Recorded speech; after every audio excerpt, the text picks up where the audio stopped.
యోహాను రాసిన మొదటి పత్రిక 3వ అధ్యాయము. మనము దేవుని పిల్లలమని పిలువబడినట్లు తండ్రి మనకెట్టి ప్రేమను అనుగ్రహించెనో చూడుడి. మనము దేవుని పిల్లలమే. ఈ హేతువు చేత లోకము మనలను ఎరుగదు, ఏలయనగా అది ఆయనను ఎరుగలేదు. ప్రియులారా, ఇప్పుడు మనము దేవుని పిల్లలమై ఉన్నాము. మనమిక ఏమవుదుమో అది ఇంకా ప్రత్యక్షపరచబడలేదు గాని ఆయన ప్రత్యక్షమైనప్పుడు ఆయన ఉన్నట్లుగానే ఆయనను చూతుము గనుక ఆయనను పోలియుందుమని ఎరుగుదుము. ఆయన యందు ఈ నిరీక్షణ పెట్టుకొనిన ప్రతివాడును ఆయన పవిత్రుడై ఉన్నట్టుగా తన్ను పవిత్రునిగా చేసుకొనును. పాపము చేయి ప్రతివాడును ఆజ్ఞను అతిక్రమించును. ఆజ్ఞాతిక్రమమే పాపము. పాపములను తీసివేయుటకై ఆయన ప్రత్యక్షమాయనని మీకు తెలియను. ఆయన యందు పాపమేమీయూ లేదు. ఆయన యందు నిలిచియుండువాడెవడునూ పాపము చేయడు. పాపము చేయువాడెవడునూ ఆయనను చూడనూ లేదు, ఎరుగనూ లేదు.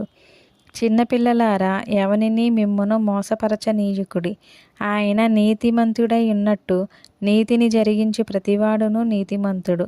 అపవాది మొదటి నుండి పాపము చేయుచున్నాడు గనుక పాపము చేయువాడు అపవాది సంబంధి.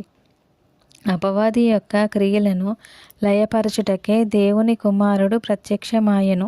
దేవుని మూలముగా పుట్టిన ప్రతివానిలో ఆయన బీజము నిలిచెను గనుక వాడు పాపము చేయడు. వాడు దేవుని మూలముగా పుట్టినవాడు గనుక పాపము చేయజాలడు.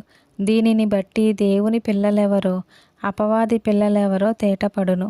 నీతిని జరిగించని ప్రతివాడును తన సహోదరుని ప్రేమింపని ప్రతివాడును దేవుని సంబంధులు కారు. మనం ఒకరినొకడు ప్రేమింపవలనన్నది మొదటి నుండి మీరు వినిన వర్తమానమే గదా. మనము కయీను వంటి వారమై ఉండరాదు. వాడు దుష్టుని సంబంధి అయి తన సహోదరుని చంపెను. వాడతనిని ఎందుకు చంపెను? తన క్రియలు చెడ్డవనియు తన సహోదరుని క్రియలు నీతిగలవినై ఉండెను గనుకనే గదా. సహోదరులారా, లోకము మిమ్మును ద్వేషించిన ఎడల ఆశ్చర్యపడుకుడి. మనము సహోదరులను ప్రేమించుచున్నాము గనుక మరణములో నుండి జీవములోనికి దాటియున్నామని ఎరుగుదుము. ప్రేమ లేనివాడు మరణమందు నిలిచియున్నాడు. తన సహోదరుని ద్వేషించువాడు నరహంతకుడు. ఏ నరహంతకుని యందును నిత్యజీవముండదని మీరెరుగుదురు. ఆయన మన నిమిత్తము తన ప్రాణము పెట్టెను గనుక దీని వలన ప్రేమ ఎట్టిదని తెలుసుకొనుచున్నాము. మనము కూడా సహోదరుల నిమిత్తము మన ప్రాణములను పెట్టబద్దులమై ఉన్నాము. ఈ లోకపు జీవనోపాధి గలవాడై ఉండి తన సహోదరునికి లేమి కలుగుట చూచియు అతని ఎడల ఎంత మాత్రమును కనికరము చూపని వాని యందు దేవుని ప్రేమ ఎలాగు నిలుచును? చిన్నపిల్లలారా, మాటతోనూ నాలుకతోనూ కాక క్రియతోనూ సత్యముతోనూ ప్రేమింతుము. ఇందువలన మనము సత్య సంబంధులమని ఎరుగుదుము.